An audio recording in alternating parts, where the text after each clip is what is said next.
now call the June 14th business meeting to order. Please rise for the Pledge of Allegiance. I pledge allegiance to the flag of the United States of America and to the republic for which it stands, one nation, under God, indivisible, with liberty and justice for all. Should we please have the reading of the mission statement? Richmond Community Schools guide students on pathways of learning to a future of limitless possibilities. Thank you. And the vision statement. Richmond Community Schools, a collaborative community nurturing mind, body, and spirit to prepare students for lives of choice, purpose, and service. All right, thank you both. Okay, Bridget Hazel Baker, could you please join us to introduce our celebration for this evening? All right. So, as we do our celebrations, what is a community champion? It is someone always willing and able to collaborate with a variety of partners. What is a community champion for Richmond Community Schools? That is Doug Borthwell. He is always willing and able to collaborate with a variety of partners to help Richmond Community Schools and our surrounding communities. He has helped Richmond Community Schools with the Richmond Red Devil Marching Band, the Wayne County Junior Achievement, the Richmond Kindergarten Preschool Registration Event, Birthday, RCS Summer of Learning Technology Conference, Senior Night Awards with our fireworks, you guys may remember that, and Autism Awareness Month, and much, much more. I will now pass the microphone over to Karen Scout, and she's going to share some more information about Doug and his Primex team. So I get the honor tonight of sharing a little bit about what Doug and his team do for us, and we've been working really closely with Primex for a few years now, and it's continuing to grow, and so we just want to say thank you. We have done work on the Star Greenhouse, I think is kind of where we kind of first jumped off with the biggest piece. Yep. And then he and his team, especially Liz, helped us out a lot during COVID. They were really awesome, and they made some things happen in very short notice, to say the least. So they really pulled through for us in that. And then now we're like super excited because not only Liz, but Chad and Kenny with his team are working with us. You will see in the new school year, there's a number of things that we will have up in the buildings. We have some navigational signage that will show you where to go, how to get there in our school, and Primex did that for us. We're also going to be working on a recycling project in the very near future. So I don't know if you know that yet, but that's within this week. Yep. Yeah, we're working on that. And then we will also be working on some resource information that he and his team have been really great to humor some of my ideas to try to get us locally showing what we can do with people here in our community. And so thank you, Doug. Please tell your 3 team members that we work with the most. I said a super huge thank you. I know I can tell one myself, but it's even better when you get to tell them. But we really appreciate everything you guys do for us. We're honored to be able to be a partner with our teachers and our youth, and we're excited to keep pushing forward. We like the vision, and we're going to be here to support you in every way we can. Thank you so much. Thank you. Anybody have any questions, Mr. Borthwell? Have any questions? Comments? I just want to say I've known Doug for quite a while now, and That's where he got the gray hair, because yes, very much. No, everything from when I was teaching at Richmond and when I first started out. I mean, we've had a pretty good relationship, and you've done a ton for Richmond Community Schools and just the kids. You always have them at center focus, and we really appreciate it. all makes it fun when we got good leadership to follow and kids who inspire. I'll point out real quick, I did junior achievement this year, first time ever being in a 7th grade class at Dennis. Everybody said, "Oh, what are you doing?" It was the most rewarding experience I had. Those kids were so engaged, so enthusiastic, lots of questions. So it was going to be 6 or 7 sessions. We made it like 12, and we came back and we just talked about accountability, credibility. It was really cool. So it inspired me to want to do more. So I appreciate it. Go ahead, Aaron. Doug, you're not a Richmondite by birth, so a little background, where you came from, and how long you've been in Richmond, because I have a follow-up question, please. Okay, so I grew up in Southfield, Michigan, just outside of Detroit, Michigan, and traveled the world. Lived in Ghana, Africa for a while, lived in China, lived in Germany. But I moved here from Chicago 2015 with 2 boys. who are both graduated from Richmond. So you have become fully involved with our community, and amongst the other things, I know that you're a member of our Police Merit Commission. I am. And everything, and you were very instrumental, you and your team were very instrumental with the tragedies that we suffered last year. Being an ambassador to this community, and you know, there's a reason why you're standing here right now. What would you say to somebody sitting out there who needs something to do to make Richmond a better place, because you're certainly making a difference? Well, you know, it's one, I appreciate pointing out, I've got a great team of people behind me, so we kind of gauge how we create enthusiasm in the business and with our employees to allow them to get out there.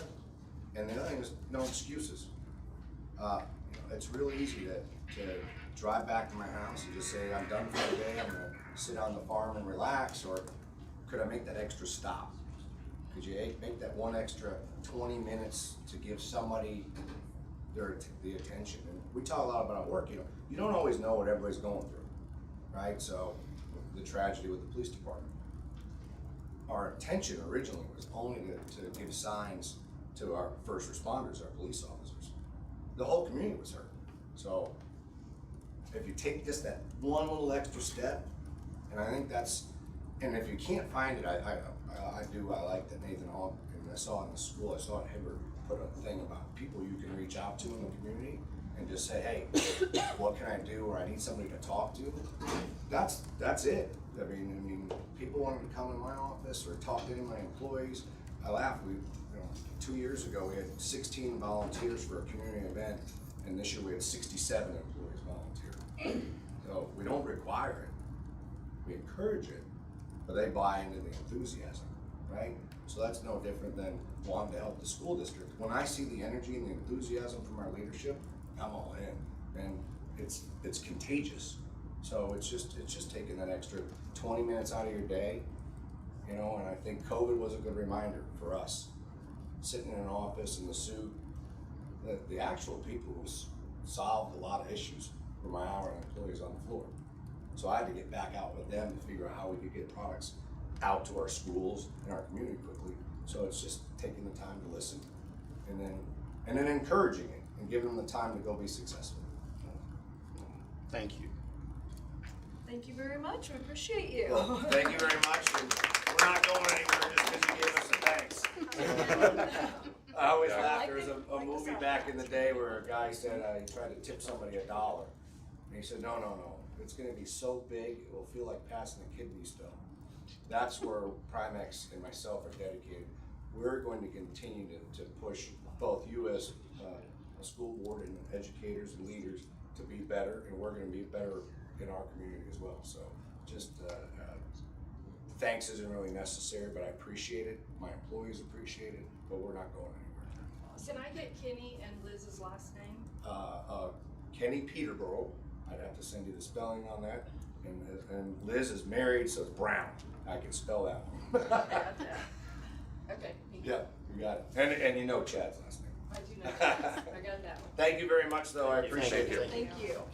All right, next we have our board reports and discussion. We're gonna start with Educational Planning Group. Kristen, John, and Stacy. We have not met. All right, next we have Buildings and Grounds, which we have not met either. Finance Working Group, you guys did meet. Yeah, we met a couple days ago. Karen gave us some updated financials. Much of that is within our consent items of the monthly reports, and just kind of went over that. Discussed some of the specifics regarding the numbers wise of the discussion we're having with the SROs, and some of the finances regarding the STEAM lab on what the renovation of Hibbert could look like if that was to put that to its forward. Anything to add to that? No, I just think that probably based on that, we'll need to have a facility working group soon so that we can kind of get a feel for where the board wants to move, and we'll need to do that pretty quickly. So I know that Mr. McCurdy is in the audience if you guys do have questions, but I know that he and I are pretty eager to keep that process moving so that we can keep that timeline going for next school year. So we will need to have additional conversation on that very, very soon. So that's the only thing to add on that at this time. Anything else for finance? Nope. Okay, marketing? I believe we, yeah, yep. All right, and then other discussion. Anything from board members? To get back to finance real quick, Yeah. I think the Hibbard building, I guess there's been lots of talk over the years about life skills.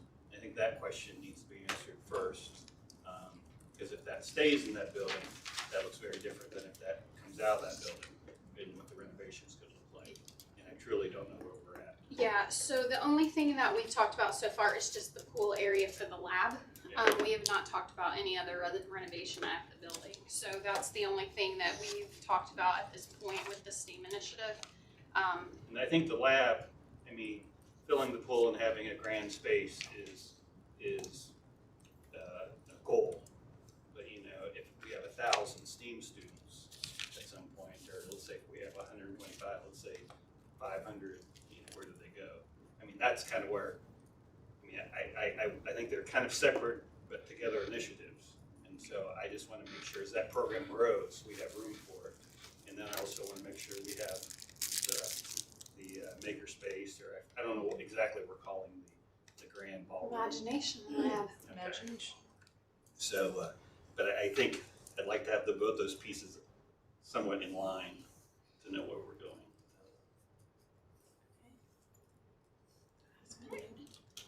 Any other discussion? I would love to get an update on the bell schedule, just if you guys could, yeah. Dawn, Sure. is that- After extreme consideration and collaboration with faculty, staff, and community stakeholders, our administrative team has decided to exercise our current bell schedule throughout the corporation for the 23-24 school year, with the exception of Tuesday afternoons. For the 23-24 school year, on each Tuesday afternoon, students will be dismissed 10 minutes earlier to provide professional training for our educators. In addition, this format is complementary to our current transportation staffing level, and as we continue to onboard more drivers, the format will only get better. With that said, the following student release times will be implemented for the 23-24 school year. At Richmond High School, students will release at 2:39. At Dennis Middle School, students will release at 2:39. At Test Intermediate School, students will release at 2:24. At Hibbard Program Building, students will release at 2:24. At Baxter, students will release at 2 p.m. In all elementary schools, students will release at 1:30 p.m. This information will also be shared on our school website, social media platforms, and Parent Square. We would like to thank all who have contributed to this decision, and the experience itself was a great exercise in civics. The decision is a result of the humility, selfless service, and resiliency of our school community. Thank you. So, just to reiterate, it sounds like everything is staying the same as far as the bell schedule, except Tuesdays, 10 minutes earlier. Correct. Okay. No change to Baxter. Okay, got it. All right, questions or comments? Other discussion? Okay. Let's go ahead and move on then to public commentary. Kim? We have two. Two? Okay, great.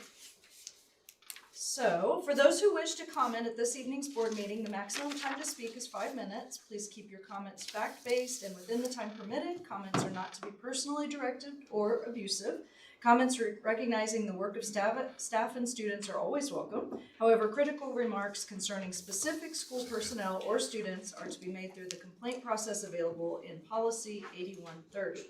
School board members do not respond to the public comments during the meeting, but you will receive a personal follow-up email from the board president. Ken? Okay, our first one is T. Washington.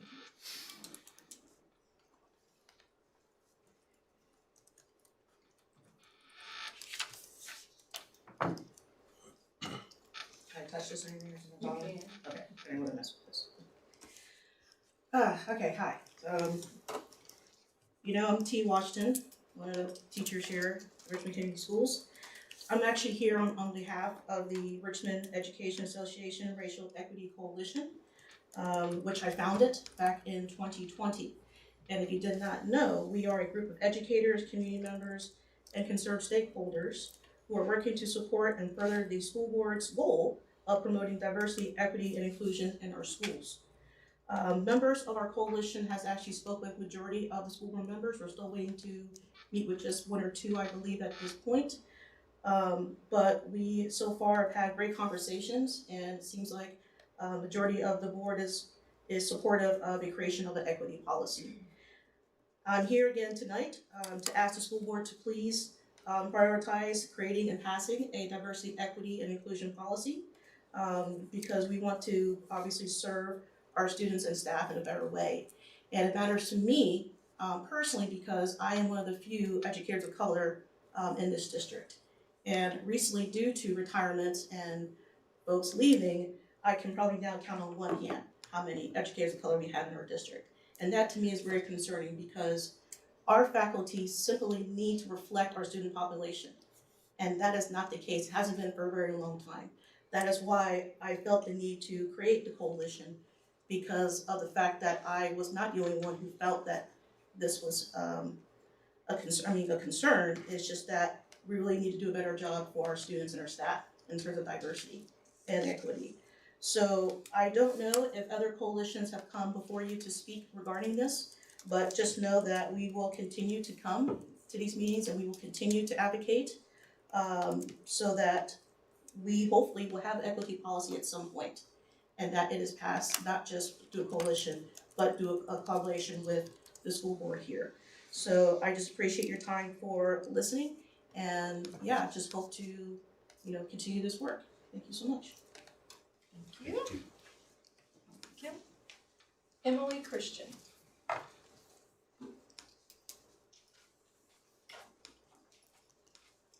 Hi, I'm Emily Christian. I didn't plan at all what I was going to say ahead of time, but I've just been thinking about how we have been hearing about our school district being data-driven, and while that sounds very good and it is a good idea to be, it also brings a lot more testing of our students, and I feel like most of May, my kids spent more time testing what they hadn't been taught yet. And I would like for us to focus more on being research-based, which shows that the more we spend time testing our students, the worse they do on those tests. So I just want to start putting in that push to be more research-driven rather than just data-driven and testing-driven. Thank you. All right, next we have highlights and happenings. And we're gonna start off with 5.01, Assistant Superintendent. Thank you. Just a few things to share. One, congratulations to our e-learning team. We have been awarded the 23-24 Digital Learning Coach Grant. So again, this is the work of Jeremy Hill, Tim Arnold, and Jody Robinson. They've done a wonderful job at pulling together a plan to continue the work with blended learning. So that's the first thing I'd like to share. Also, as we wrapped up the school year, we have had different opportunities for our instructional coaches and our principals to reflect on the year, which is something that we don't always take time to do. I see we have two instructional coaches actually in the audience this evening. But the first was on June 2nd, our district instructional leadership team met for the first time. So that was the instructional leadership team from each of our K through 8 buildings. The instructional leadership team consists of a principal, the instructional coach, and 2 mentor teachers. At that time, we reflected on the year in terms of the progress that we've made with student achievement, with goals with NIET. It was a very productive and uplifting session. We also, this past week, have completed principal standards rubric training, so giving a framework for how to balance all of the many different roles that we have as building leaders to ensure that our students and staff are well taken care of. And that was a 2-day training with all of our administrators. And then today we wrapped up Ready Math, an end of the year reflection with the consultants from Curriculum and Associates. And as you recall, Ready Math, this was the first year of implementation. So with any new curriculum adoption, we want to make sure that there's professional development in place. And one thing that I think was an absolute strength was we had over 75 teachers complete a survey. And so in this reflection this afternoon, not only did we look at student achievement data, but we also looked at teacher survey data, so teacher voice in how they felt that the first year of implementation went, what next steps need to be. So I believe those were 3 positive trainings that we've had in the last few weeks. All right, thank you. Any questions on any of that? All right, let's move on to finance. Okay, Karen. so we have been busy with wrapping up the school year, making sure the buildings get closed, and then we're already looking ahead to next year. Basically, the day that the secretaries leave for the summer, we are starting on the next year. So that's kind of how our office has been running. A couple of exciting things since Glenn is not here tonight. Flooring has begun at Richmond High School, and it while there isn't much done yet, it looks really great. And so I think that once that project gets complete, we are going to be over a hurdle from the flood. And so we're looking forward to that happening over the summer. And then lots of projects going on around the district. So a lot of ESSER things going on with HVAC. The tower work is going really well. Like I said, Mr. McCurdy's here if you do need any updates or want anything. But he has been working most of the crews around here, and it is looking good, and we are making some good progress. So looking forward to having that finished up over the summer and seeing if we can't make things a little more comfortable in some of our buildings. So that's I'm kind of done a double on that one, but that's where we've been rolling right now. Great, thank you. Questions? Facilities. I wrapped that one in too, Okay, but okay, but the other thing that they've done is I guess like just making sure we've got our summer crew out, and it's kind of fun to see those high school and college kids out there doing some things, making some magic happen. You will see them doing a lot of landscaping and a lot of just like right now they move a lot of furniture as we get the furniture out so they can clean the floors and clean the walls and all of that. So they have a definite appreciation for all the work that happens during the school year. I know, having a kid that actually is doing it and comes home and says, goodness, these guys have to work. So a huge thank you to our maintenance crew, our custodial crews, because they really, they do a lot over the summer that you don't see necessarily, and that's something that we can't say thanks enough for. Are the big projects we have over the summer, I know it's early, and there's been a couple supply hurdles with flooring or whatnot, but are they on task to be done by day one? They are mostly on task. I know that the RHS HVAC project, it is as on time as it can be with the supply chain at this point. So we have tried to really push and pull that one along. That one will probably kind of float over into the school year, but flooring we intend to be done, bar no other issues. Dennis has some work going on, as far as I know, that should be done before school starts. Charles' roof is going on right now, that will be done. So yes, the intention is that things will be pretty well wrapped. The high school is the one area that we know will probably flow over a bit into the school year. Other than that, that's kind of what I know right now. We'll be diving in more as the summer progresses to keep that schedule moving, but that's what I know as of today. Thank you. Great. I believe Mrs. Bolster is up with Human Resources. Go ahead. Thank you. I wanted to start by providing just a brief annual update on our Meridian Health Service Agreement. I know that they have worked hard throughout the school year to introduce professionalism throughout the faculty, staff, and even the community. So I really appreciated their collaboration and working with them. They have implemented some new practices to ensure that care for our student is as what it would be if they were going to get private care. The health clinic is also up and ready, and they also had experienced a little bit of backlog, if you will, in the ordering process on some of their things, but the health clinic is completely open and ready. The signage, if you go on the back side, I think it looks really good. There is signage on the entrance and on the back side of the high school just to show where their entrance is located. And one of the areas that they really have focused on, in addition to just cleaning and making sure that the clinic spaces are very welcoming, is to look at, we had 850 students out of compliancy for just their normal vaccinations that would be required. So they have worked very diligently to bring that number down. It's currently sitting at approximately 95 to 105 district-wide. And that is, and many of them have appointments. So they have appointments on the books to receive their vaccinations. They have put on, honestly at this point, countless free vaccination clinics. They were also a part of our preschool enrollment process so that they could get those kiddos and provide those services upon registration. I will say that there is going to be information forthcoming to our staff and to our community so that they know of the services that are provided through that clinic. So that will be coming out soon. I think mid-July we're going to try to do a little bit of a marketing to just make sure, more of a communication effort to make sure that our students and staff understand what they have available to them. And then just a quick staffing update, effective last Friday. I'm trying to just keep ongoing every Friday. We had 12 positions open that were returning from last year to this year. So we had 12 positions, and I will say I just signed another, some more stacks of paperwork that is coming through.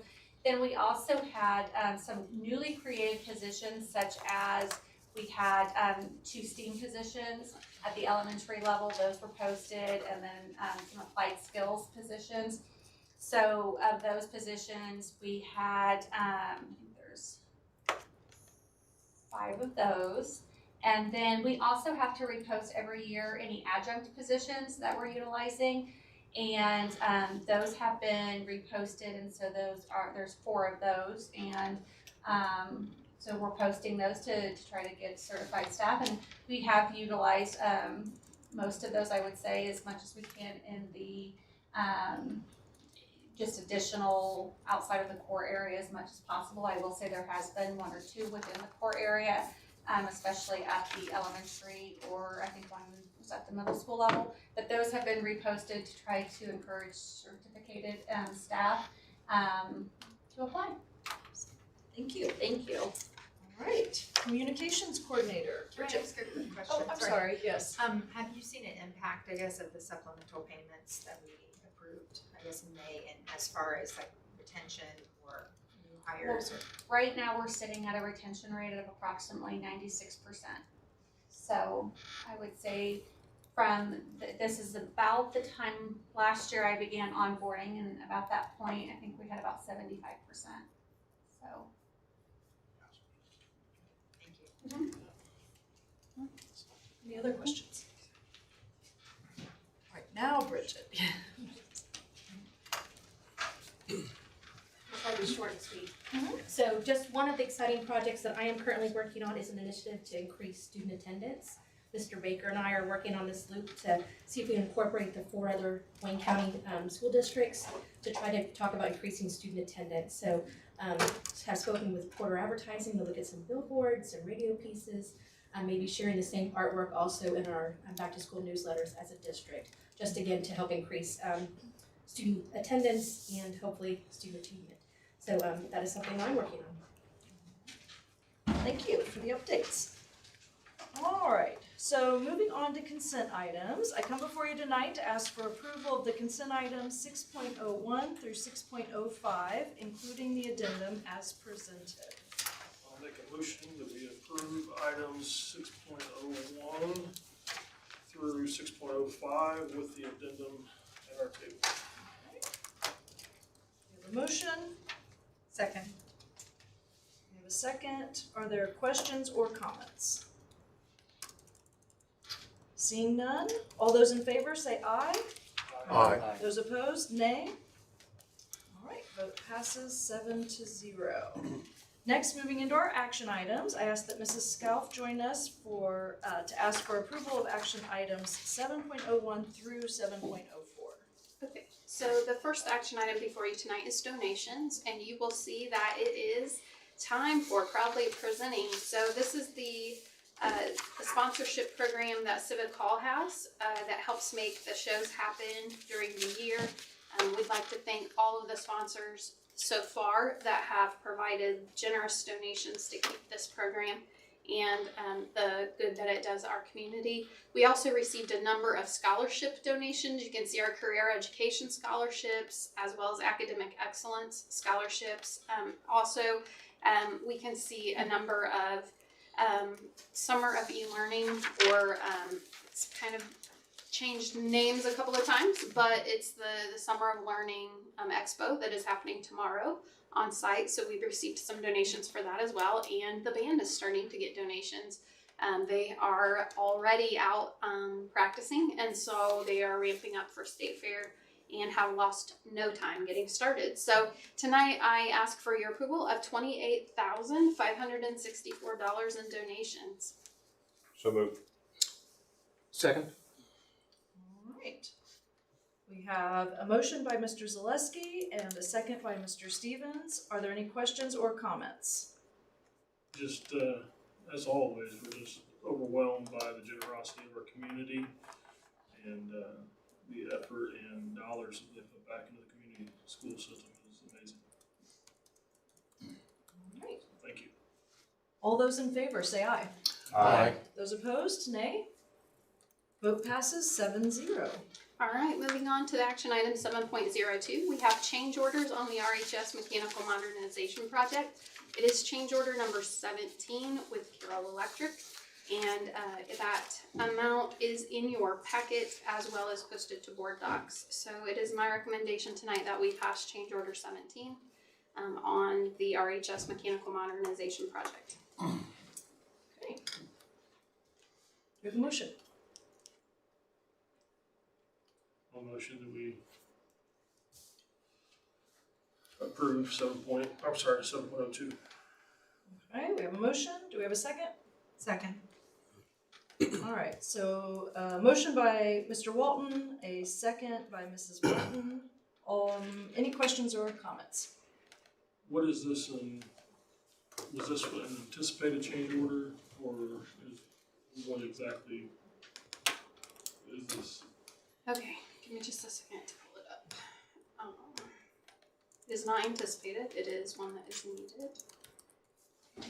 So it's repairing miscellaneous electrical items on the relocation panel, repairing the hot water in the boys and girls area of the pool, transfers air ducts and a water meter to the heating system. So it is not the pool filtration project. It is a part of the mechanical systems, but it's in that area of the building.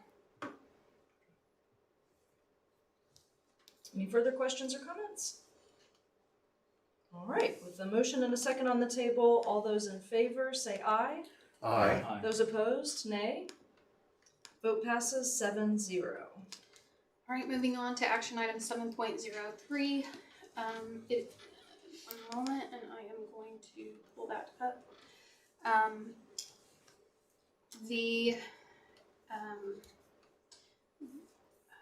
The superintendent provided the sheriff of Wayne County notice not to renew the county SRO management agreement.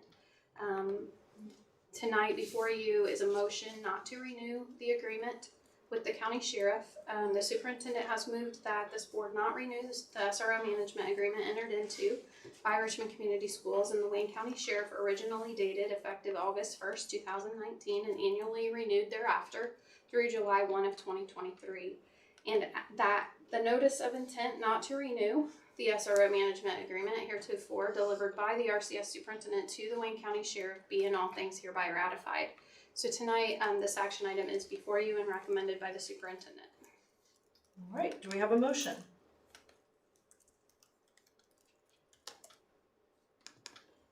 I will motion we approve 7.03. I'll second. So we have a motion by Mr. Walton, a second by Mr. Mops. No. Mr. Weber. Sorry. Wait a minute, thank you. I thought it was Stacy too, I wrote down. Okay, so on let's this. just Your voice. The other bald guy. Okay, a second by Mr. Weber. Got that good. All right, questions or comments? I will not be supporting this in regards to due to a number of reasons. One, from my professional standpoint, the timeline of this has me of great concern. We're less than 2 months away from the beginning of school. And, this will go along with the next action item. However, having been a police officer for 37 plus years and also in the schools, I also know what the standards are in regards to becoming an SRO. And it's a extremely important position, and I think we learned it firsthand on December 13th, 2018, those of us who were there and those of us who saw it happen. It's a very important role. However, it's not something that can be done overnight. It's not something that just anybody should do. I've long stated, both locally and nationally and statewide, in regards to what does an SRO look like? And it's got to be somebody who's more than just a police officer who's looking to retire and needing a second income on a teacher's 180-day schedule. It's got to be someone who is driven by the compassion of their heart instead of being compelled by the authority of their badge. And unfortunately, and I'm not saying that that's necessarily here, but it goes throughout. That's why we have seen failures in the position in schools, in school incidents, and everything else. We need people who are dedicated to children. We need people who are willing to come every day, become that partner, not the authority figure, but become an authority figure who is a partner with our students. I've often said for these many years that the selection of those individuals who represent law enforcement, but also represent our students and our families, has got to be a very unique person, not just someone selected and hired, but somebody who will be a perfect fit, because that perfect fit may save that child's life. God forbid, under those circumstances. And you cannot create, and we cannot fill that void for such individuals, in my humble opinion, in less than 2 months' time, because you're going to have qualified people who are academy accredited, people who are certified in different areas. To have a security force or anyone in place between now and August, I don't know how that's going to be done, because it's going to be their roles or their responsibilities and abilities are going to be limited by lack of training, lack of certification through the Indiana Law Enforcement Academy, if that is my understanding. And therefore, as a result, come August, when we have people in there, they are not going to be necessarily qualified to deal with the same type of situations that the SROs that we have had over these many years, or even I as a police officer can deal with. I know that this is a long talk, but I'm very passionate about this because it all comes down to student safety and family safety and staff safety and everything else. I just can't have a mall cop over there. I've got to have somebody who is ready and willing and able and capable and legally able to do the things that we need. I'm concerned about the liability that we may encumber, providing we have someone who is not academy certified over there and the types of calls. The last thing, the point, we at the Richmond Police Department are going through manpower situations of our own right now. And again, if you do not have people in our buildings who are able to respond and to handle those investigations, those other situations that come present every day, then it's going to fall back upon the responsibility of those of us who work the streets, who answer those calls, to do that. And I'll just give you a case in point. If I'm on a call and it involves shots fired and someone laying in the middle of the street, and I'm dealing with that investigation, and we have a situation of a fight in the school, you're not pulling me off of that, of my street call to go over there. That's something that's going to have to wait. And I don't believe that we've got 2 months to create something that is going to be able to fit those needs. So that's my postulating comment to this, but I'm very passionate about this. Thank you, Mr. Stevens. Are you able to address some of those concerns at all, Mrs. Scott? I can, just, it does not by any means lessen the important statement that Mr. Stevens made. What I will say is safety is of absolute importance to us. We do currently have school resource officer liability insurance. We carry that. The officers that have been employed with Richmond Community Schools are still employed with Richmond Community Schools. This is the agreement with the Sheriff's Department that would be non-renewed. And then the officers currently are academy graduates. And you are right, there is time that it will take. What we know is that in the interim, we are going to do everything that we know to do, can do, will do, to make sure that security is of the utmost. As we look ahead to the new year, we do have a very tight timeline. We are going to do everything possible to make that happen by the time that school starts. And in the interim, we are going to work toward making sure that needs are met. And it may look a little different than it does currently, but we are going to work to do everything possible to make that happen. So. If I may ask this question, actually it's twofold, because you said the officers that will be doing that are academy certified. If they've been non-renewed, or if the letter of intent not to renew an MOU has been made, then are we saying that we already have people in place who are going to do this? Because I'm thinking, did the cart come before the horse? No. So the way that the current agreement is that RCS employs our officers. So they are RCS employees. They are deputized under the Sheriff's Department. So there are things we have to do with the Law Enforcement Academy, as well as a couple of other agencies, to get to a place where we can have them be have powers to do that. What I'm saying is they are academy trained. So at least that piece, they've all gone through the academy. So there is a timeline of documentation and work and things that have to be done to do this. We know that, and it will take some time, but we do have current staff members that are academy trained that will Fully academy certified? Yes, first year, yes. That has been a requirement. So they've already been to this selected? point. They are, we have I know that you're three- saying that they are current, we they have are current three current employees. Uh-huh. That we pay for at 100%.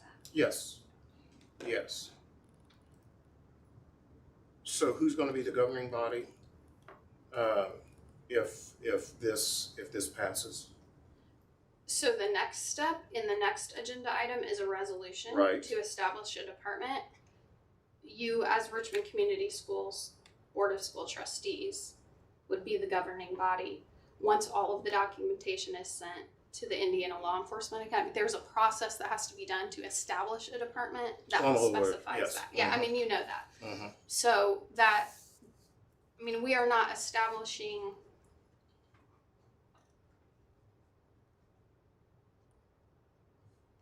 a different governing body than you. This So guy- I guess that's what just- I don't, It's, that, I would be all in, I would have been all in favor of this had there been maybe a time frame of about a year, this would have been my thing. You know, to have our own agency, I'm not against that. It's just that for a line of succession for the profession, it would have been nice if it could have been maybe like understanding that at the end of the 23-24 year, we will no longer engage in an MOU with you for this, to give us, the community, and everyone, you know, a little heads up and a little preparation time as to do it. That's one of my bigger concerns also. It's sudden, and I still have so many questions that need to be answered. So that's my respect focus. that, yeah. I agree with Aaron. I just feel like we're jumping into this really quickly, and there's some questions that I have that nobody's answered yet, so I worry about it. Other thoughts? I have a couple thoughts. We were very fortunate in my earlier tenure on the board is we had long-serving officers that, I mean, we just never really talked about SRS. And then the last couple of years, it seems like it's been a revolving door. And so the idea of having a little more control over that, and also I think we should have more input on what our SROs, I mean, as Aaron mentioned, look like, who they are, what their daily responsibilities are, you know, and I think the impact that an officer can have in a child's life is tremendous, and I think we've not taken very good advantage of that opportunity in the recent years. And I think by establishing our own force with input from this board, I think gives us a real opportunity to better serve our students and our community. And so I'm in favor of the MOU. Other thoughts? I'll call for the question. Okay. So we have a motion on the floor by Mr. Walton, a second by Mr. Weber. All those in favor say aye. Aye. All those against, nay. Nay. You should call the roll. We will need to call the roll here. We'll start with Mr. Zaleski. Aye. Okay. Mr. Weber. Aye. Mr. Walton. Aye. Mrs. Brunton. Aye. Mr. Stevens. Can I think about no? Nay. Mr. Mopps. Nay. And Mrs. Stoltz. Aye. All right. Vote passes. We've got 5 to 2. All right. Moving on to 7.04. Mrs. Stoltz. Okay, before you tonight is a resolution. I'm just gonna read that resolution and then you can move on from there. So the resolution is establishing the operating authorization for the Richmond Community Schools Police Department. This would be resolution number 23-04. Whereas Indiana Code 20-26-16 authorizes the Board of School Trustees of an Indiana Public School Corporation, such as the Richmond Community Schools, in parentheses RCS, to establish a school police department. Whereas the Board of School Trustees finds that this legislation creates an opportunity to achieve greater coordination of the various individuals supporting student and staff safety and premises security in Richmond Community Schools. Whereas the Board of School Trustees recognizes the importance of establishing and maintaining rigorous standards for the selection, training, and supervision of persons with police powers operating in a school community environment. Now therefore, the Board of School Trustees of the Richmond Community Schools resolves that 1. The Richmond Community Schools Police Department is hereby created pursuant to the authority and standards contained in Indiana Code 20-26-16. 2. The position of Chief of Police for the Richmond Community Schools is hereby created. The Chief of Police shall serve as the Chief Administrator and Executive Officer for the RCS Police Department. The position shall be an at-will, non-certified supervisory position and shall report to and work under the supervision of the Superintendent of Schools and or designate. 3. All RCS Police Department personnel must be certified and trained by the authority of the Indiana Law Enforcement Training Board. 4. Prior to the activation of the RCS Police Department, the Board of School Trustees for the RCS Police Department must provide, by a vote in a public meeting, the authorization to place into active duty status the RCS Police Department. And it would be approved. the 14th day of June 2023, if this passes. Alright, do we have a motion? Motion that we approve 7.04. Okay, do we have a second?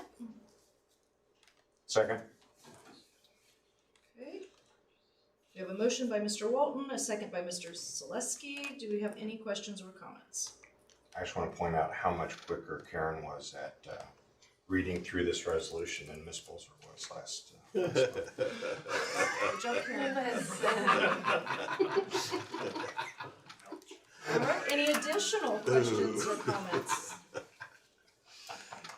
Okay, all those in favor say aye. Aye. Those opposed, nay. Nay. Nay. Alright, I will call the roll. Mr. Zaleski? Aye. Mr. Weber? Aye. Walton? Aye.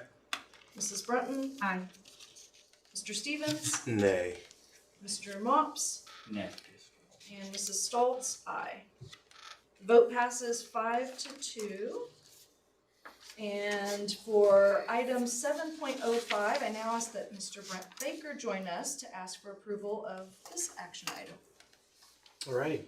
It is recommended that the Board of School Trustees accept the contract for Richmond Community Schools K-12 from NIET to professional development for the 23-24 school year as presented. NIET services are structured around the core belief that every child deserves an effective educator in every classroom every day. We also believe that in that some core belief here in Richmond Community Schools. There are a variety of services provided by NIET to help identify, equip, and empower teachers, schools, and system leaders to drive instruction and growth. Richmond Community Schools is expanding this partnership K-12 to ensure equity of resources to ensure all staff, leaders, and teachers have the opportunity to fulfill the RCS strategic goal of operating as a professional learning organization. Training will be funded using grant funds. And thank you for your consideration. Alright, do we have a motion? I move to approve 7.05, the K-12 2023-2024 NIET contract. I want to say NIET. Whatever. Alright, so we've got a motion by Mr. Stevens I'll say. and a second by Mr. Mops. Questions or comments? There was some discussion of whether NIET was going to be used 9 through 12. So has that been resolved that it's going to be across all grades? Yep, we did a strengths-based needs assessment and found out some strengths and needs at the high school and met with the high school, and we are ready to move forward with RHS. Any other questions? Okay, we have a motion on the table and a second. All those in favor say aye. Aye. Those opposed, nay. Vote passes 7-0. All right, Mrs. Sonsini, please join us for the approval of action item 7.06. Thank you. It is recommended that the Board of School Trustees accepts the Pearson Connexus quote as presented for the 23-24 school year. The Alternative Education Committee met multiple times during the school year to review curriculum resources for alternative programming. The committee is recommending that we transition from GradPoint to Connexus. I'm pleased to share the concurrent license price has decreased. In the past, a single concurrent license was $628.95. Our past purchase has been for 60 concurrent licenses, which will remain the same. The new price is $524.95 per single concurrent license. There are 2 required professional development trainings totaling $1,000, also included in the quote for educators to familiarize themselves with the new platform. Those serving on the Alternative Education Committee are from RHS, Matt Maliva, Jay Lee, and Emily Philpott. From Baxter, Kaylin Boyd, Jennifer Sams, and Sandra Gully. An instructional coach, Celeste Johnson.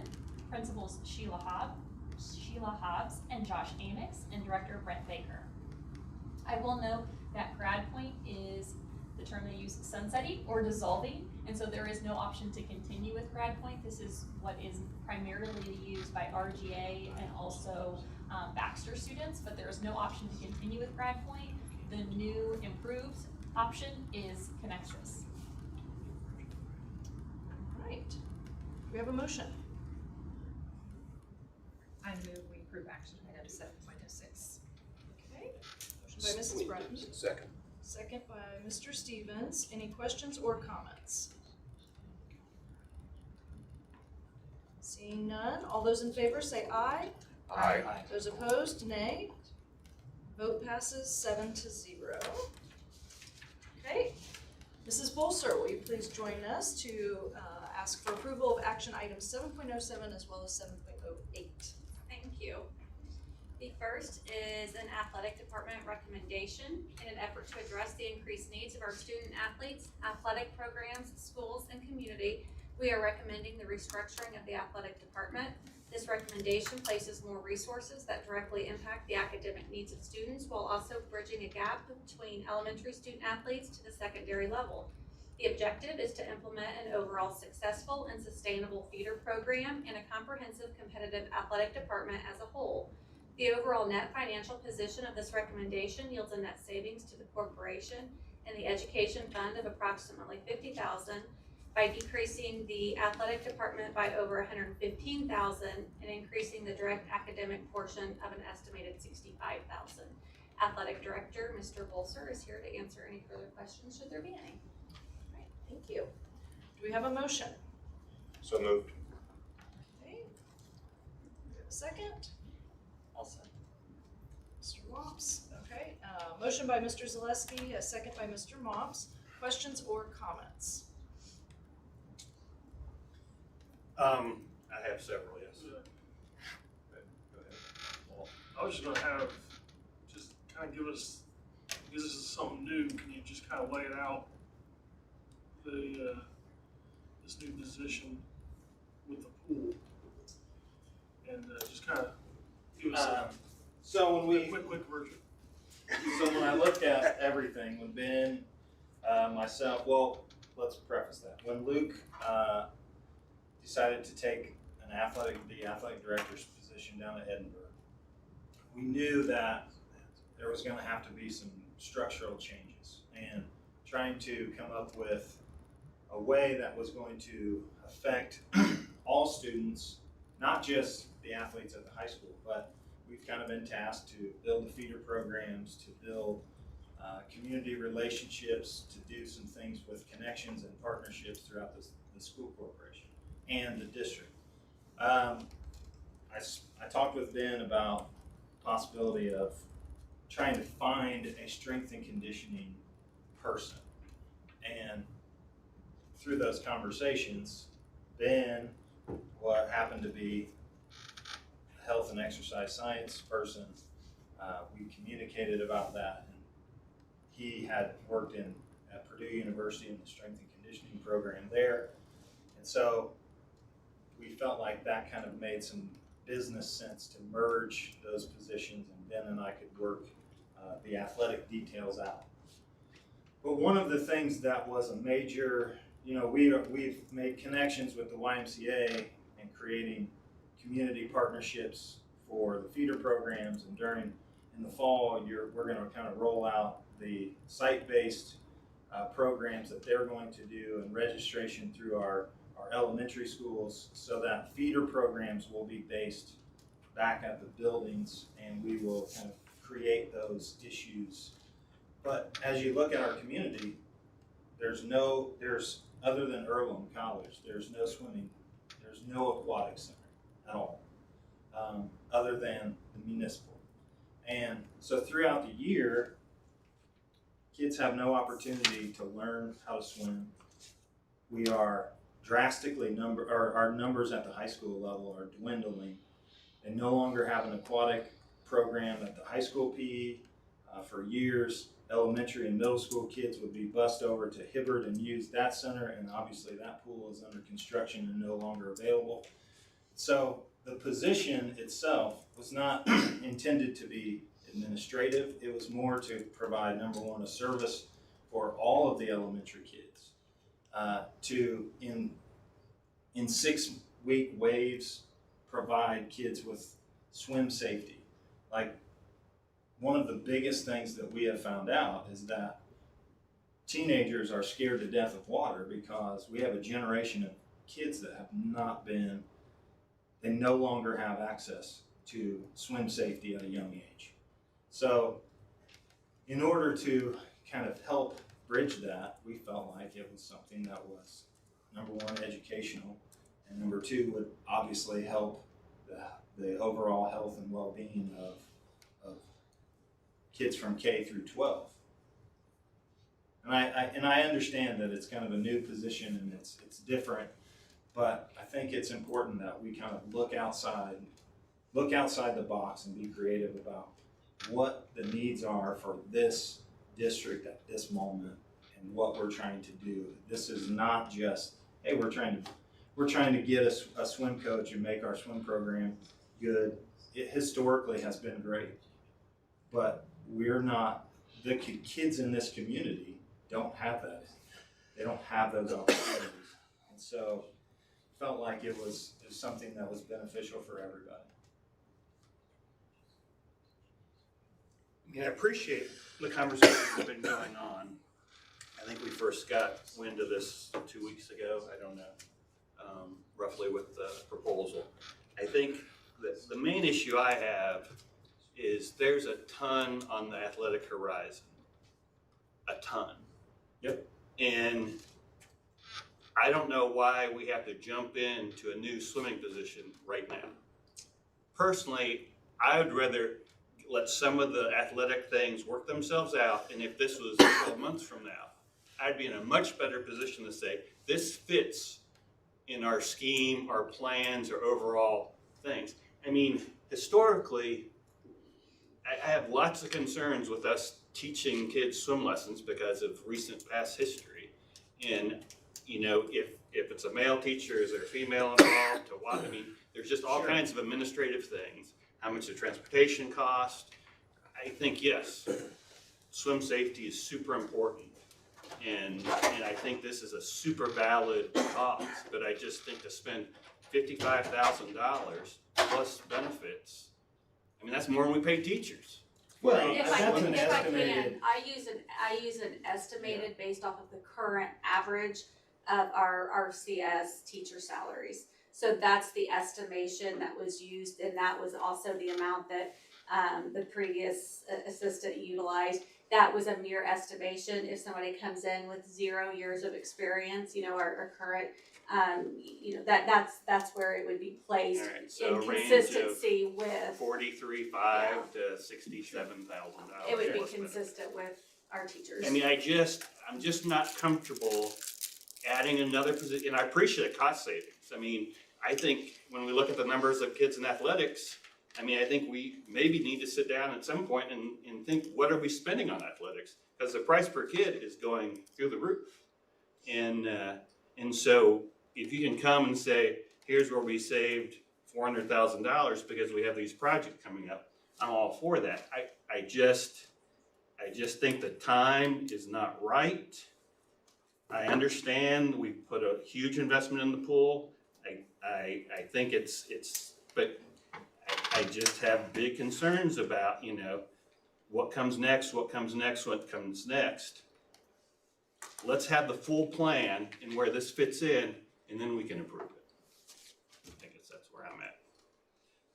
I had a couple things. First of all, hopefully when we talk about our feeder programs, it's across the board, all of them. It is across. And that's fantastic. So I'm glad to hear that. And that would address the price per kids, the cost per kids. Correct. Because the more kids we get participating, then you start driving those costs. And we are drastically, our numbers in just a 12-month period across the board have gone up dramatically. When you talk about the football program having 29 kids last year at the end of the season, to in the summer, they have over 55 to 60 kids participating in just summer workouts. Boys basketball has gone up to nearly 35. We are at 20 on the girls basketball side. Volleyball is over 30. So participation numbers are going up dramatically, and that is because of engagement at the lower level. And beginning to, you know, we have to see that through into fruition, because those are also the things that are going to create connections within this district that are going to alleviate some of the dismissal or kids leaving to go to other districts. I mean, it's no secret that surrounding districts are in a situation where they are housing 25 to 40% of their student population live within our district. And when we don't provide programs that other schools are providing, we don't have facilities that other schools are having, then we're going to continue to see the same dramatic departure from a student standpoint. And I mean, I understand the concerns. And anytime that there's a financial situation, I'm not in charge of the financial part of it. You know, I looked at the assessment of what our needs were from an athletic department standpoint, and I knew, I mean, in fairness to the teachers of our district, I wanted to be able to say, hey, we were in this position a year ago, and we're making an adjustment now to also help the instructional situation and bring in teachers that can help all the way through K through 12. It's not like it's not just, hey, we want to bring in another coach for a certain amount of money. So, Jamie, can you talk to about, even though it's creating a position, but by redistributing or reallocating where people are going, it's a net savings? Yeah, so that's a good question, and because Mrs. Wolpe also saw a great need in this, and she was a huge proponent of putting together the recommendation as well, and just in listening to, very similar to what we did with the technology department. When there was an opening, there was an opportunity. So we go to those within that department and say, what can we do to make this even better moving forward? How can we utilize and stretch the resources that we have to promote and provide efficiencies? So we did the same with this opportunity, if you will.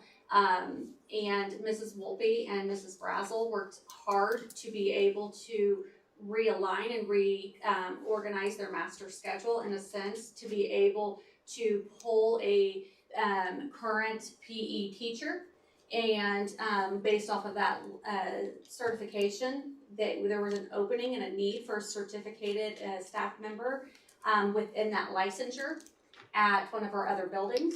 That helped facilitate the transfer, that helps offset the overall savings that you're seeing, as well as reallocating the additional expense with Mr. Whistle going into the classroom for several periods throughout the day.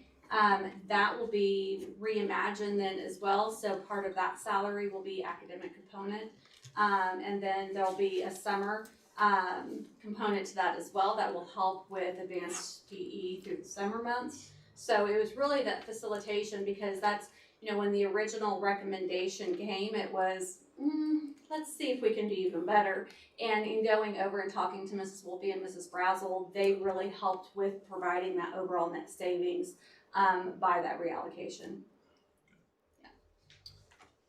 I'm still not sure how we need a director or whatever, I don't know, the title's changed a couple times. Instructor. I mean, our head basketball coach gets a fairly sizable stipend and runs all the feeder programs.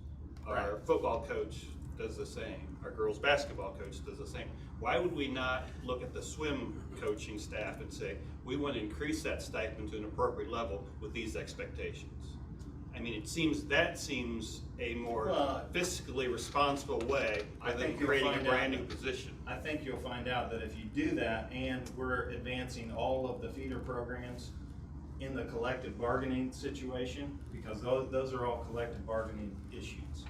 And if we do that, you're going to find out that over 20 sports and Title IX equity-wise, that you are probably going to be well above 55,000. The one thing, if I may, I'm sorry. Go ahead. The only thing I would add to that is usually the stipends are not full-time positions, where this is looked at as a full-time needed position for instruction. The extracurricular is just that it's more of an extra on top of the curricular. We're looking at this actually being an instructional component within the full time of the day. So really, if you look at, you know, if you provide the full-time equivalency to some of those stipends, it would, you could argue that it could go in far excess of what a normal teacher's salary would be. So I think that would be the I mean, I guess comparison that, I would offer. go ahead. So. And that's what I was gonna say, Yeah. there's instruction during the day, Yeah. so it's, the stipend is for beyond the work. Beyond the workday. And the other thing I was gonna say is, I work in Dayton and I think they've had 4 or 5 youth drownings in the last 3 months. It's actually the third leading cause of death And- amongst children. and that's between just 5 and 15. 30 miles to the east of us. And I think that that's the need That's an issue for too. it. That's what stood out to me in Yeah, reading and this. I don't think we mean, can delay that, I Right. really don't. And I can remember, and maybe Officer Stevens can remember too, as a kid, waiting outside the Tiano pool on a summer morning for that door to open so I could go in and get my swim lessons, and I was so excited about it, and didn't have much to be excited about as a kid, I guess, but that was always, I always looked forward to that, my summer swim lessons, and I can remember being a student in schools, going to the Tiano pool to Yeah, I do mean, swim in ninth lessons grade, during class. every ninth grader for the longest time you had to complete swimming a mile before it was part of the PE curriculum. That no longer exists. There's a reason that our and I'm gonna say this, of course, obviously as the athletic director. At one point, co-ed swimming, boys and girls, had two head coaches. We now have one head coach. There are 25 people in the program. During probably 15 years ago, that was double that number. And so, yeah, of course, the dollar per athlete does go up, but those dollars per athlete are, at the expense of the student athlete. And I think this is something that, I'm not a swimmer by any stretch of the imagination, but advocating for safety all the way through is something that I think is overly important. And we have a facility that's, I'm not asking for you to build a brand new pool. What I am, is we spend on the operations of the pool, we put ourselves in a situation where chemically those things don't take care of itself when it sits stagnant. And so it costs us more additional money if it never gets used throughout the day. And from October to February, this year it was used for 4 hours total. And then that was it. I mean, we didn't use it throughout the year. So we were essentially literally letting money run out the drain. Well, there's a couple other points, and these are random thoughts, but there's been multiple attempts recently with Waterworks. We had a partnership with Family Fitness at the Hibbert Pool that just wasn't able to sustain itself. We talk about community partnerships. We have an organization in town, or the city, through the municipal pool, does swim lessons every summer and has for. And they use our pool to provide lifeguarded training during the wintertime. So that seems a more natural place to start rather than just say, we're gonna do it ourselves. And also, we love to talk about instruction, and I know that's what we're supposed to do, but if we had to vote, if I wanted another 6-week swim module or any module, or if I could have 30 minutes of recess added to every elementary school, I'd pick the recess all day long. I mean, we have kids so structured in what they do. I don't know, I mean, I guess we're fortunate we grew up before. I think both of those are valid. I think swim lessons and recess are incredibly important to the mental health of young kids. And we're so hung up on that instructional time, we didn't have a pool where I went to school. I didn't have any swim lessons, and I don't swim well. I guess one thing I see this offering are. Hey, John, thanks on But my daughter, she swam 4 years here, Yeah. and it was great. I guess I see this as something that we're offering to our students to have a more well-rounded student. I feel like a well-rounded student knows how to swim. That's kind of a basic thing, in addition to being safe. So So kids is it do now a not requirement then? Is it part of the Indiana I State mean, standards? it is I'm just It curious. has been in the past. Yeah. I mean, no, I don't think. And that's a problem because some kids don't want to swim. You're right. Oh, that is true. And the longer that they go, that they're never exposed to water, the more fear that they have in it, which turns into the catastrophic situations that we're talking about. So are we requiring it now? I mean, That's not up to me. Would this program be able to start this coming Yes. school year? So elementary students? Those are things that I think that we, so a kid that's terrified of water will now have to take swim lessons at Richmond Community Schools. I think those discussions could be ongoing. This is the first step in order to even see if those discussions do continue. So that's going to be certainly ongoing depending on how this, I mean, the state doesn't require it, correct? So we don't have to do that. I could see an opt-out by parents if they don't want. I mean, there's districts in our county that have forced kids to do swimming. I think that that's a fair and valid concern, and I think that that could be something like Mr. Walton said, that could be possibly an opt-out. And obviously, certainly, we would want to take the consideration of our elementary principals as well. Okay. On the busing, there's just one other cost to this, is that So the way that, I mean, from what I read of this and the way I understand it, there is nothing that says it's mandatory right now. It's that it would become an available option to our schools. So the way that we handle transportation in the buildings is we provide them with a budget for field trips that they can use for any programming that they deem to meet your policy on field trips. So curricular, they sometimes will do incentives, that's how they're choosing, but the principals and the teachers work to find that need for their building. So that is where this would come from, is they would map that with how they use their funds each year. And I just feel like there's, at that point, the opportunity for each building to maybe even look at, is it just one grade level? Is it all grade levels? I think that this just provides opportunity. I don't think anybody is mandating or saying it has to be a certain way yet, because there's other discussions that would need to happen. But I think it's just the ability of providing the opportunity. So the field trip budgets is where the opportunity would be to be able to do this in the building.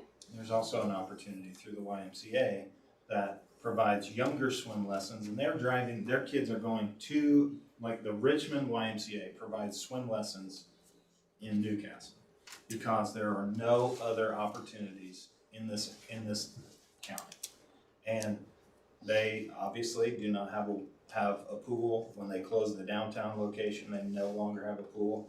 And that partnership between us and them and reconnecting it and doing some things for the youth of this community is something that if we have someone in place, then they can operate with connection to the YMCA.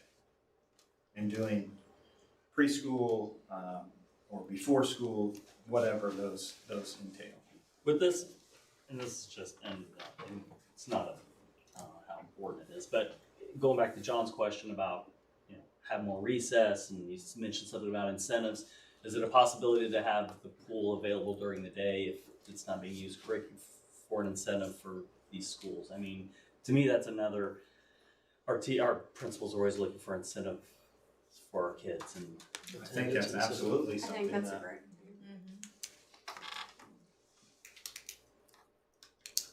All right, other comments or questions? No, I really like his comment about redeveloping the partnership with the YMCA. I mean, I just remember coming up through school, it was kind of went hand in hand, and thing like basketball, football, and all that. Soccer, now it has soccer, volleyball, boys and girls basketball. Well, we haven't quite figured out the dynamics of how we would do wrestling, but that's. gymnastics. Well, I mean, so back to those things. Yes, we're reconnecting with the Richmond Gymnastics Center. We are in the position has been posted. At this point right now, I'm waiting on, I know of one person that is planning on applying, but I haven't seen that come across my desk yet. I have been in communication with Michelle at the Richmond Gymnastics Center on multiple occasions. So the plan is that, yes, there is going to be the gymnastics, there's going to be a connection with that, and moving forward, we would also like to have kind of a combination with cheer, and whether there's competitive cheer, but them using that facility to benefit everybody. Thank you. I know personally, I appreciate the initiative that was taken in identifying a gap in our education. I see this as a gap, and then putting a plan together to address that gap, so thank you for your work on that. Yes, all right. We do have a motion on the table by Mr. Zaleski, a second by Mr. Mops. So all those in favor say aye. Aye. Those opposed, nay. Nay. Okay, let's do a roll call. We have Mr. Zaleski, Aye. Mr. Weber, Nay. Mr. Walton, Aye. Mrs. Brunton, Aye. Mr. Stevens, Aye. Mr. Mops, Aye. and Mrs. Stoltz says aye. Okay, vote passes 6-1. All right, next, Mrs. Bolser. Thank you. Dr. Wright asked me to present this on his behalf for this evening. It is the recommendation of the superintendent to transfer the Assistant Superintendent Don Sonsini to the Director of Co-Curricular Preschool. The current position of Assistant Superintendent shall be vacated. All right. Do we have a motion to approve? Make a motion to accept the change in title and job description, then table the contract discussion pending an executive session for further HR discussion. Okay. Second. All right, so we have a motion by Mr. Zaleski, and again, that was to table the contract discussion. Correct. Okay, and then a second by Mr. Stevens. Questions or comments? Well, are we gonna have two votes then? I mean, I am more inclined to vote for the first, as presented, rather than Mr. Zaleski's change. Okay. So I don't know how to do that. Well, we would need to vote on the first one, with the understanding that we would then be voting on the second one. Does that make sense? If there is a motion that is made for the second option. Does that make sense? As presented. And I guess I have concerns about us eliminating a position like an assistant superintendent, and how that creates, I guess, how the cabinet would look, and why we wouldn't have, I guess, an assistant superintendent, and how those duties would change and where they would go, I guess. In the consent agenda item, I will say Dr. Wright presented the reorganization of the central office staff, and within that was a chief of secondary education, and the recommendation as presented was Mark Fowler in that position, and then retitling Mr. Baker from Director of Student Achievement to Chief of Elementary Education. And so that maybe is one portion of that. And then this would be separate thereof. Obviously the position wouldn't just eliminate itself, much like the director or the directors of secondary and elementary education. However, in order to utilize the resources that were available, that being budgetary allotments, I think it was Dr. Wright's intent, to utilize, some of that existing allocation within that funded position to reimagine it into the chiefs of elementary and secondary ed. I have a quick question. When we voted on the consent items earlier, part of that was the current position of assistant superintendent should be vacated. Was that part of that vote? I mean, that was part of that vote, so didn't we already vote to vacate that That is position? correct. That was part of the consent. Okay, further questions or comments? Okay, so For the, clarification, Yeah. are you going, Voting on, what are we voting? right, so, well, did you have, before I clarify? It's mud right now, so it's Okay. about as clear as mud. Thanks, Brad, that was real helpful. So, Mr. Zaleski, if you could repeat the motion that you stated. Accept the change in title and job description, then table the contract discussion pending executive session for further HR discussion. Which isn't allowable under Indiana Code, open door law for executive sessions. Mr. Stevens, does that yes, clarify? that's my understanding. I stand by my second. Or Mr. Walton, does that clarify, or?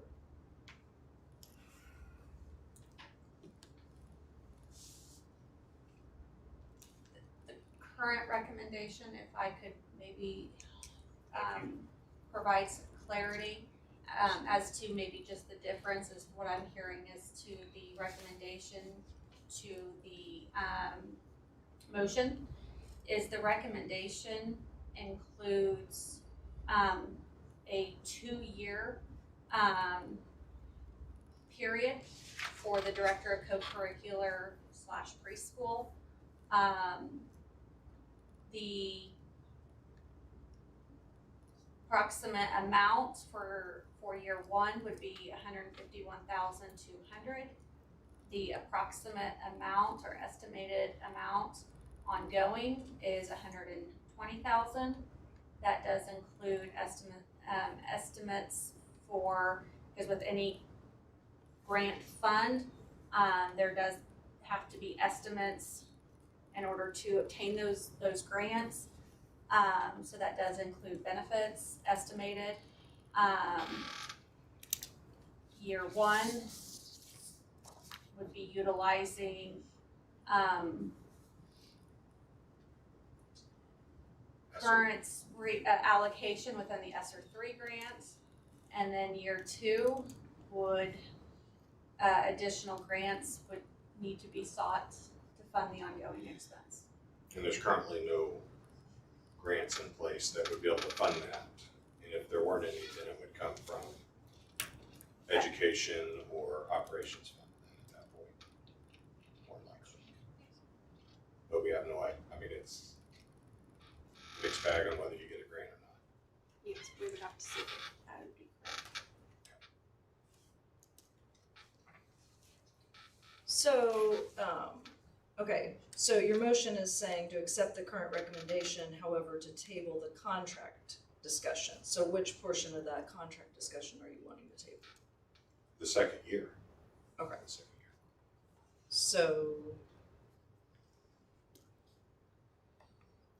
I don't think there's any Okay. question on year 1 of that contract because that rolls over from March 15th date on at the current rate. I don't know how you say this, I mean, I understand Pete's point, but in all fairness, should his motion fail, I will move, we accept the action item as presented. I will make that motion pending outcome of the current Okay. motion. All right. We should probably do the first.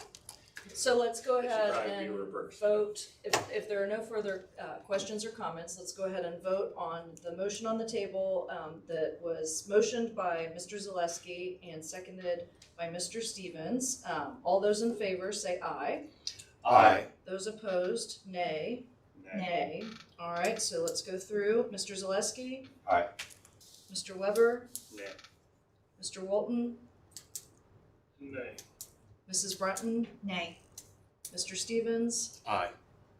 Mr. Mops, Aye. and Mrs. Stoltz, nay. All right, so the vote is declined, failed, 4-3. Or I guess it'd be 3-4, right? Sorry, 3-4. All right, so do we have a motion to approve 7.08 as it stands? I make the motion that we approve 7.8 Director of Co-Curricular Preschool as presented. Okay, we've got a motion by Mr. Weber. Do we have a second? Second. We have a second by Mrs. Brunton. Are there any questions or comments? Again, I just have the concern on that second year Understood. to pull. It's a good chance those funds could be pulled from operations or the education fund. And we're expanding additional staff into central office and away from the classroom. Great. Any additional comments or questions? I guess that we are creating this position so that our preschool and early childhood program can be built, which to me would grow our student population. I agree, it's a very valid A very position. important need in our community. I know that we have a waiting list on the preschool list, and we need to focus on early childhood education. I agree with everything that's said. My concern though still would go back to that second year, the uncertainty of the funding. All right. Do we have a number on how many pre-K wait, or how many are on our pre-K wait list currently? Yeah. So we currently at Charles have 20 on a full day option. We have 8 on a Monday, Wednesday, Friday option. We have 5 on a Tuesday, Thursday option. Those are for AM. In the PM at Charles, we have 3 on a Monday, Wednesday, Friday PM. We have 2 on a Tuesday, Thursday PM. At Crestdale, we currently have 17 on a full day roster. We have 2 on a wait. Is this on the waiting list? We have 2 on a wait list. No, these are numbers confirmed in those classes. Okay. I guess Oh, my sorry, question was, how many on our do wait we- list, or how many waiting for spots? Sorry. Well, because we've taken the approach with online enrollment to put all options out there and have everyone apply and then be able to identify what are the Okay. needs. We have it it, set. it's Yes. not a wait list because we Yes. said we want to open up the preschool to all Mhm. students and Okay. take them all in and then determine like if you don't have enough for a second classroom, for example, at Charles, can you combine with another building and put all of those students so that we don't turn any students away, but we combine and put them in one building. This last school year that we had a wait list. We had a wait What was list that at wait list? Charles, we had a wait list at Westview. Okay. All right. We had enough at Westview to have an entire second classroom. That full we weren't second- able to have. That we're not able to have any preschool this year. And I know we've talked about just that being a huge issue, and not wanting to turn kids away. So, yeah, any other thoughts or comments? Okay, we have a motion on the table by Mr. Weber, a second by Mrs. Brunton. All those in favor say aye. Aye. Those opposed, nay. Nay. Okay, we'll go through the roll call. Mr. Zaleski, Nay. Mr. Weber, Aye. Mr. Walton, Aye. Mrs. Brunton, Aye. Mr. Stevens, Nay. Mr. Mops, Nay. and Mrs. Stoltz. Aye. All right, the vote passes 4-3. All right, Mrs. Scalf, will you join us again for approval of action item 7.09? Yes, so before you tonight is a request for approval of alcohol service. The RHS class of 1993 is having a class reunion, and they have asked permission to utilize the service of alcohol. All of the documents are prepared in for you, and they will be utilizing the cafeteria area for their reunion. So that is the recommendation tonight for you. All right. Do we have a motion? I will motion that we approve the request for alcohol service to the class of 1993 Okay. with the addition of those my brother's graduating classes. I have to say, dang, that was a long time ago. Thanks, Brad, that was mine. Be Yeah. careful. Be very careful. All right. So do we have a second on that one? Second. Okay. So we have a motion by Mr. Walton, a second by Mr. Stevens. Any questions or additional comments? I do think that they did a thorough job in presenting all the documentation and everything else according to the policies that we have in existence at this point. So I'm hoping that your little brother and you all have a fun time. I would recommend, we can talk about this later, is those documents become digital, to where we don't have to read handwritten applications. Well, they are digital, but not everyone uses them digitally. Well, I mean, So they can be copied or transcribed. I am happy to report that we are working on digitizing any and all form, because I have developed myself a carpal tunnel from signing all the forms, so Really? Really? Yeah. Really? So I will say digital is available, but not everyone uses it. So unfortunately, we're working on it though. I think the continued improvements will be seen in the near future. I'll just throw another jab that, computers probably weren't even invented back then, so. They were invented, they might have been Commodores. All right, we do have a motion. We also have a second, so all those in favor, say aye. Aye. Those opposed? Nay, sorry. Vote passes 7-0. All right. Brad, ask me about the Dead Sea Scrolls.